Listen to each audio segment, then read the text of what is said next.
ನಮಸ್ಕಾರ ಗೆಳೆಯರೆ. ಇವತ್ತಿನ ವಿಡಿಯೋ ಬಂದು ಲೇಪಾಕ್ಷಿಗೆ ಹೋಗ್ತಾ ಇರುವಂಥದ್ದು. ಲೇಪಾಕ್ಷಿ ಬಗ್ಗೆ ತುಂಬ ವಿಡಿಯೋಗಳು ಆಲ್ರೆಡಿ ಇದೆ ಯೂಟ್ಯೂಬಲ್ಲಿ, ಬೇಕಾದಷ್ಟು ಬಂದ್ಬಿಟ್ಟಿದೆ. ತುಂಬ ಜನ ಅದ್ರ ಬಗ್ಗೆ ಹಿಸ್ಟ್ರಿ, ಅದ್ರ ಬಗ್ಗೆ ಏನು ಎತ್ತ ದೇವಸ್ಥಾನ ಅದು ಇದು ಎಲ್ಲ ಹೇಳ್ಬಿಟ್ಟಿದ್ದಾರೆ ಆಲ್ರೆಡಿ.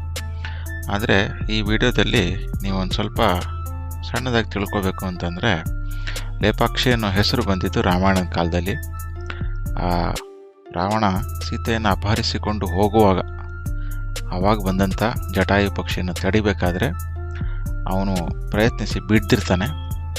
ಶ್ರೀರಾಮ ಅಲ್ಲಿಗೆ ಬಂದಾಗ ಅದನ್ನು ಲೇ ಪಕ್ಷಿ ಅಂತಾನೆ, ಅಂದರೆ ತೆಲುಗಿನಲ್ಲಿ ಎದ್ದೇಳು ಅಂತ. ಸೊ ಆ ಹೆಸರನ್ನ ಇವತ್ತು ಕರಿತಾ ದಿನಾನಂತರ ಕಾಲ ಎಲ್ಲ ಆದಮೇಲೆ ಇವಾಗ ಲೇಪಾಕ್ಷಿ ಅಂತಾಗಿದೆ. ಇಲ್ಲಿ ಸ್ವಲ್ಪ ತಿಳ್ಕೊಬೇಕು ಅಂತಬೇಕು ಅಂದರೆ, ಒಂದು ನೇತಾಡುವ ಕಂಬ, 70 ಕಂಬ ಇರುವಂಥ ದೇವಸ್ಥಾನ. ಅದರಲ್ಲಿ ಒಂದು ಕಂಬ ನೇತಾಡುತ್ತೆ, ಆ ಕಂಬದ ಮೇಲೇ ಇಡೀ ದೇವಸ್ಥಾನ ನಿಂತಿರುವಂಥದ್ದು. ಆಮೇಲೆ ಏಕಶಿಲೆ, ದೊಡ್ಡದೊಂದು ಶಿಲೆಯಲ್ಲಿ ಬೃಹತ್ ನಂದಿ ಇದೆ, ಆಮೇಲೆ ನಾಗಲಿಂಗ ಇದೆ, ಆಮೇಲೆ ಸೀತಾಪಾದ ಇದೆ. ಸೊ ಸುಮಾರು ಬೆಂಗಳೂರಿಂದ 130 ಕಿಲೋಮೀಟರ್ ಆಗುತ್ತೆ. ಆ ತಾಣಕ್ಕೆ ಹೋಗಬೇಕು ಅಥವಾ ಆ ಜಾಗಕ್ಕೆ ಹೋಗಬೇಕು ಅಂತಂದರೆ ಬಸ್ ಇದೆ, ಆಮೇಲೆ ಓನ್ ವೆಹಿಕಲಲ್ಲಿ ಹೋಗ್ಬೋದು. 2 ರೋಡ್ ಬರುತ್ತೆ. ಒಂದು ರೋಡು ಹೈದರಾಬಾದ್ ಕಡೆಯಿಂದ ಹೋಗುವಂಥದ್ದು, ಇನ್ನೊಂದು ರೋಡು ದೊಡ್ಡಬಳ್ಳಾಪುರ, ಆಮೇಲೆ ಗೌರಿಬಿದನೂರು, ಅಲ್ಲಿಂದ ಹಿಂದೂಪುರ, ಅಲ್ಲಿಂದ ಮುಂದಕ್ಕೆ ಹೋಗುವಂಥದ್ದು. ಇದರಲ್ಲಿ ತಿಳ್ಕೊಳ್ಳುವಂಥದ್ದು ಅನ್ನೋದಕ್ಕಿಂತ ಹೆಚ್ಚಾಗಿ ಈ ವಿಡಿಯೋದಲ್ಲಿ ನೀವು ನೋಡಬೇಕಾಗಿರುವಂಥದ್ದು, ನಾನು ಹೋಗಿದ್ದು ಶಿವರಾತ್ರಿ ದಿವಸ, ಹಾಗಾಗಿ ಅಲ್ಲಿ ಬ್ರಹ್ಮರಥೋತ್ಸವ ನಡೀತಾ ಇರುತ್ತೆ. ಹಿಂದಿನ ದಿವಸದ್ದಿದ್ದು. ಇನ್ನು ಒಂದು ಸ್ವಲ್ಪ ಮುಂದಕ್ಕೆ ಹೋದರೆ, ಬೆಂಗಳೂರಿಂದ ಸಾಮಾನ್ಯ ಬೆಳಗ್ಗೆ 5ರಿಂದ 6 ಗಂಟೆ ಹೊರಟ್ರೆ ಒಳ್ಳೆಯದು, ಯಾಕೆಂದರೆ ಟ್ರಾಫಿಕ್ ಕಮ್ಮಿ ಇರುತ್ತೆ, ಬೇಗ ರೀಚ್ ಆಗ್ಬೋದು. ಆಮೇಲೆ ಇಲ್ಲಿ ಜಟಾಯು ಪಾರ್ಕ್ ಇದೆ, ಒಂದು ದೊಡ್ಡದಾದಂಥ ಜಟಾಯು ಇದೆ, ಅದನ್ನು ನೋಡ್ಬೋದು. ತುಂಬ ಚೆನ್ನಾಗಿ ತಿಳ್ಕೋಬೇಕು ದೇವಸ್ಥಾನದ ಬಗ್ಗೆ ಅಂದರೆ ಗೈಡ್ಸು ಅಲ್ಲಿದ್ದಾರೆ. ಅವರು ಒಬ್ಬರನ್ನ ಅಪಾಯಿಂಟ್ ಮಾಡಿಕೊಂಡ್ರೆ ಅವ್ರು ನಿಮಗೆ ತುಂಬ ಚೆನ್ನಾಗಿ ಎಕ್ಸ್ಪ್ಲೇನ್ ಮಾಡ್ತಾರೆ. ಕನಿಷ್ಠ ಪಕ್ಷ ಅಂದರು ಒಂದು ಕಂಪ್ಲೀಟ್ ಆ ದೇವಸ್ಥಾನದ ಬಗ್ಗೆ ತಿಳ್ಕೊಳ್ಳೋದಕ್ಕೆ ಅಟ್ಲೀಸ್ಟ್ ಏನಿಲ್ಲ ಅಂದರೂ ಒಂದು 1.5 2 ಅವರ್ ಅಷ್ಟು ಟೈಮ್ ತಗೊಳುತ್ತೆ.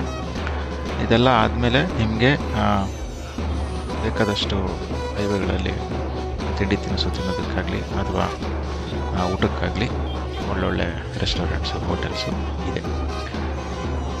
ಈಗ ನೀವೇನು ನೋಡ್ತಾ ಇದ್ದೀರಾ, ಇದು RSSನವರದ್ದು ಪ್ರೊಸೆಷನ್ನು.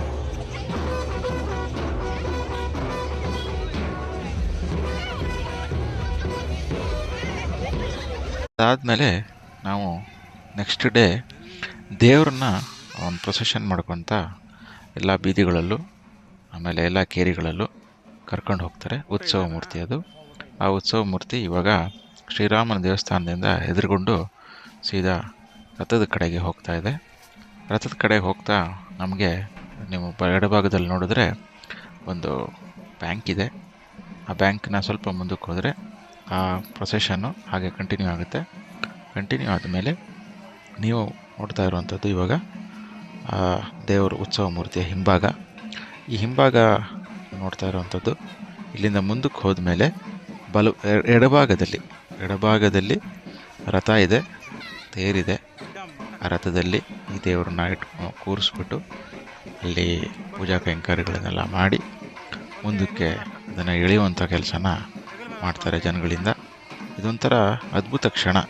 ಎಲ್ಲ ದೇವಸ್ಥಾನಗಳಲ್ಲೂ ಇದು ಹಳೆಯ ದೇವಸ್ಥಾನ ಅಥವಾ ಪ್ರಾಚೀನ ಕಾಲದ ದೇವಸ್ಥಾನ, ಇವುಗಳಲ್ಲಿ ಇದು ನೋಡುವಂಥ ಸರ್ವೇ ಸಾಮಾನ್ಯವಾದಂಥ ಒಂದು ಕ್ಷಣಗಳು. ಇದು ನಮಗೆ ಪೂರ್ವಜರಿಂದ ಬಂದಿರುವಂಥದ್ದು. ಇದೊಂಥರ ಬಳವಳಿ ಇದ್ದಂಗೆ.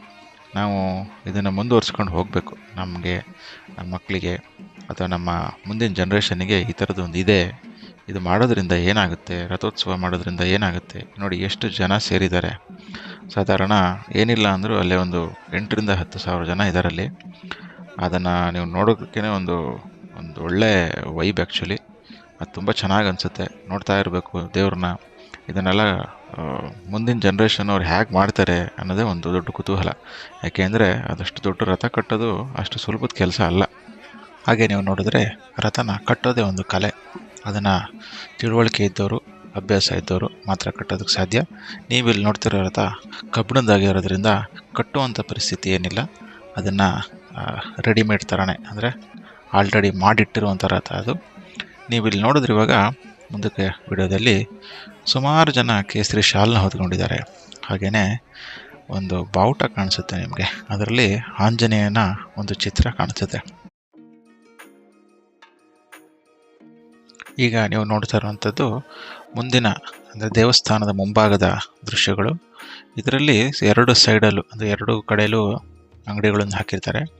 ನೋಡ್ಬೋದು ತರಾವರಿ ಥರ ಆಟಿಕೆಗಳು, ಮಕ್ಕಳಿಗೆ ತೆಂಗಿನಕಾಯಿ, ಹಾಗೆಯೇ ಪೂಜಾ ಕೈಂಕರ್ಯಗಳಿಗೆ ಬೇಕಾಗಿರುವಂಥ ಸಾಮಗ್ರಿಗಳು, ಇದನ್ನೆಲ್ಲ ಮಾರ್ತಾ ಇರ್ತಾರೆ. ಇದು ಪ್ರತಿನಿತ್ಯ ನಡೆಯುವಂಥ ವ್ಯಾಪಾರ ಇಲ್ಲಿ. ಯಾಕೆಂದರೆ ದೇವಸ್ಥಾನ ತುಂಬ ಹಳೆಯದಾಗಿರೋದ್ರಿಂದ ಜನಜಂಗುಳಿ ಇದ್ದೇ ಇರುತ್ತೆ, ಜನ ಬರ್ತಾನೆ ಇರ್ತಾರೆ. ಅದರಲ್ಲೂ ನಾವು ಹೋದಂಥ ದಿನ ಬ್ರಹ್ಮರಥೋತ್ಸವ ದಿನ ಆಗಿರೋದ್ರಿಂದ ಸ್ವಲ್ಪ ಜಾಸ್ತಿನೇ ಜನ ಇದ್ದರು. ಹಾಗಾದ್ರಿಂದ ಅದನ್ನು ನೋಡ್ಬೋದು ನೀವು. ಪಾರ್ಕಿಂಗ್ ವ್ಯವಸ್ಥೆ ಎಲ್ಲ ಸಪ್ರೇಟ್ ಇದೆ. ಸೊ ಇದು ಒನ್ ಆಫ್ ದ ಕಾರ್ ಬಂದಿರೋದಷ್ಟೇ, ಇಷ್ಟೊಂದು ಹತ್ತಿರ ತನಕ ಬಿಡೋದಿಲ್ಲ.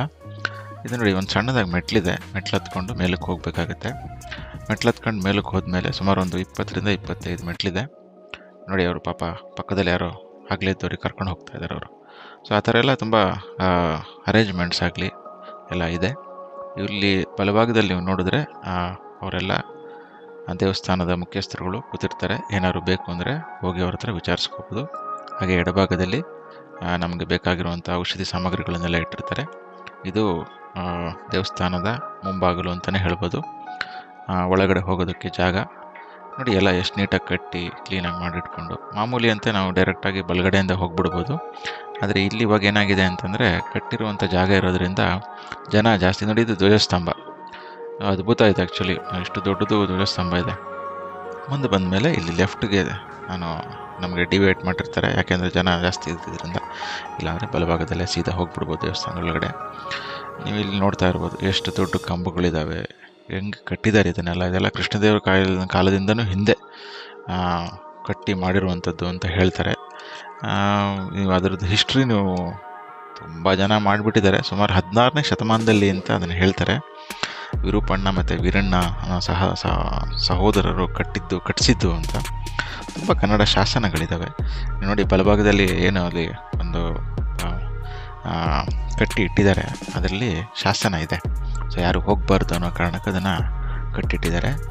ಅಲ್ಲಿ ಯಾರು ಒಳಗಡೆ ಹೋಗೋ ಹಾಗಿಲ್ಲ, ಅಲ್ಲಿ ಶಾಸನಗಳಿದೆ, ಬರೆದಿದ್ದಾರೆ ಯಾವಾಗಾಯಿತು, ಏನಾಯಿತು, ಹೇಗೆ ಎತ್ತ ಅಂತ. ಓದಕ್ಕೆ ಬರುವಂಥವ್ರು ಅದನ್ನು ಓದಿದ್ರೆ ನಾನು ತಿಳಿಸ್ಕೋಬೋದು. ತುಂಬ ಚೆನ್ನಾಗಿದೆ ದೇವಸ್ಥಾನ, ತುಂಬ ದೊಡ್ಡದಾಗಿದೆ, ಒಂದು ಬೆಟ್ಟದ ಮೇಲೆ ಇದ್ದಂಗಿದೆ. ಅದು ಒಳಗಡೆ ಹೋಗಿ ನೋಡ್ತಾ ಇದ್ರೇ ಒಂದು ಅನುಕೂಲ, ಏನೋ ಒಂಥರ ಮನಸ್ಸಿಗೆ ಉಲ್ಲಾಸ. ಎಷ್ಟು ದೊಡ್ಡ ದೇವಸ್ಥಾನ, ಏನು ಕತೆ. ಅದು ಮಾಮೂಲಿ ಅಂತೆ ಬಳಪದ ಕಲ್ಲಲ್ಲಿ ನಿಮ್ಗೆ ಯಾವ ಥರ ಬೇಕೋ ಕಟ್ಕೋಬೋದು. ಆದರೆ ಇದೆಲ್ಲ ಬಳಪದ ಕಲ್ಲು ಅಲ್ಲ, ಇವೆಲ್ಲ ತುಂಬ ಹಾರ್ಡ್ ಸ್ಟೋನ್ಸ್ ಇದು. ಅಷ್ಟು ದೊಡ್ಡ ಕಲ್ಲುಗಳನ್ನು ತಂದು ಅದನ್ನು ಜೋಡಿಸಿ ಅದನ್ನು ಈ ಥರ ಕಟ್ಟಿ ಎಲ್ಲ ಮಾಡಿದ್ದಾರೆ ಹಿಂದಿನವರು. ಅಂದರೆ ಅವರಿಗೆ ಎಷ್ಟು ಶಕ್ತಿ ಇತ್ತು, ಅವರ ಒಂದು ಧ್ಯೇಯ ಆಗಿರ್ಬೋದು, ಒಂದು ಕಮಿಟ್ಮೆಂಟ್ ಆಗಿರ್ಬೋದು, ಇದನ್ನೆಲ್ಲ ನೋಡಿ ತಿಳ್ಕೊಬೇಕು. ಇವತ್ತಿನ ಜನ್ರೇಷನ್ ನೋಡಿ ಯಾವ ಥರ ಇದೆ ದೇವಸ್ಥಾನ. ಎಷ್ಟು ಮಳೆಗಳನ್ನು ನೋಡಿರ್ಬೋದು, ಎಷ್ಟು ಬಿಸಿಲು ನೋಡಿರ್ಬೋದು. ನಿಮಗೆ ಗೊತ್ತು ಆಂಧ್ರ ಪ್ರದೇಶದಲ್ಲಿ ಎಷ್ಟು ಬಿಸಿಲು, ಎಷ್ಟು ಸೆಕೆ ಅಂತ ನಾವು ಹೇಳೋದೇ ಬೇಡ.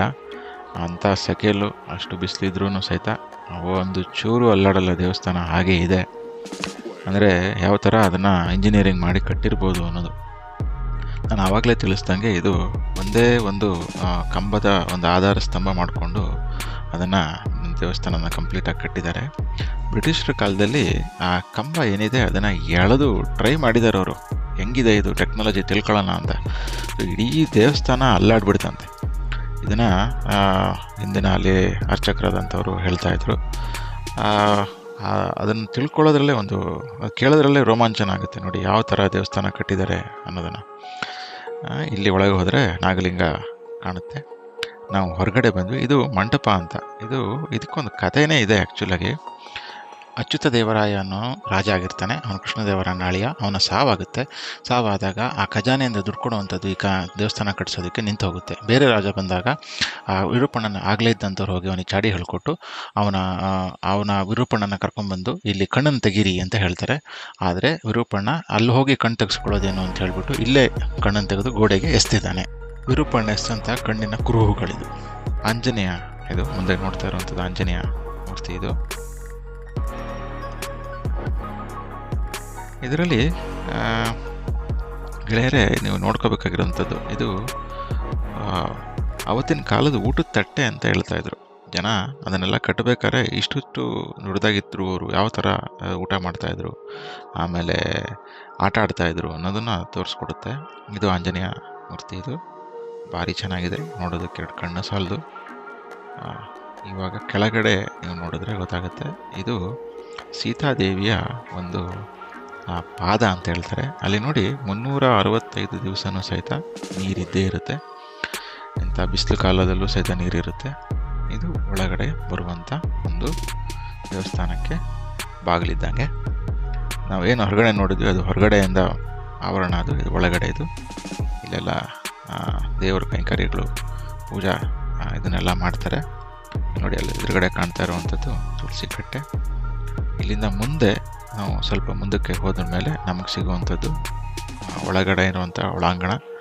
ಅಲ್ಲೂ ಅಷ್ಟೇ ತುಂಬ ಚೆನ್ನಾಗಿ ದೇವಸ್ಥಾನ ಕಟ್ತಿದ್ದಾರೆ. ಅದ್ಭುತವಾದಂಥ ಶಿಲ್ಪಕಲೆಗಳಿದ್ದಾವೆ.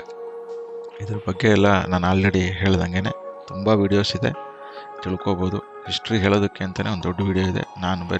ನಾನು ಬರೀ ಜಾತ್ರಾ ಮಹೋತ್ಸವ ಮಾತ್ರ ತೆಗಿಬೇಕು ಅಂತ, ಇದು ಸಂಕ್ಷಿಪ್ತವಾಗಿ ಹೇಳೋಣ ಅಂತ ಟ್ರೈ ಮಾಡಿದ್ದೀನಿ. ಇಲ್ಲಿ ನೀವು ದೇವಸ್ಥಾನದ ಬಗ್ಗೆ ತಿಳ್ಕೊಬೇಕು ಅಂತ ಅಂದರೆ ಒಂದು ದಿವಸ ಅದಕ್ಕೋಸ್ಕರ ಟೈಮ್ನ ಇಟ್ಕೊಂಡು ಹೋಗಿದ್ರೆ, ಒಳ್ಳೆ ಗೈಡ್ನ ತೊಗೊಂಡು ಕಂಪ್ಲೀಟಾಗಿ ನೋಡುವಂಥದ್ದು, ಒಳ್ಳೆ ದೇವಸ್ಥಾನದ ಬಗ್ಗೆ ತಿಳ್ಕೊಬೋದು. ಇಷ್ಟ ತನಕ ನೋಡಿದ್ದಕ್ಕೆ ತುಂಬ ಧನ್ಯವಾದಗಳು. ಸೆಕೆಂಡ್ ಪಾರ್ಟ್ ಬರುತ್ತೆ, ವೀಕ್ಷಿಸಿ. Thank you so much.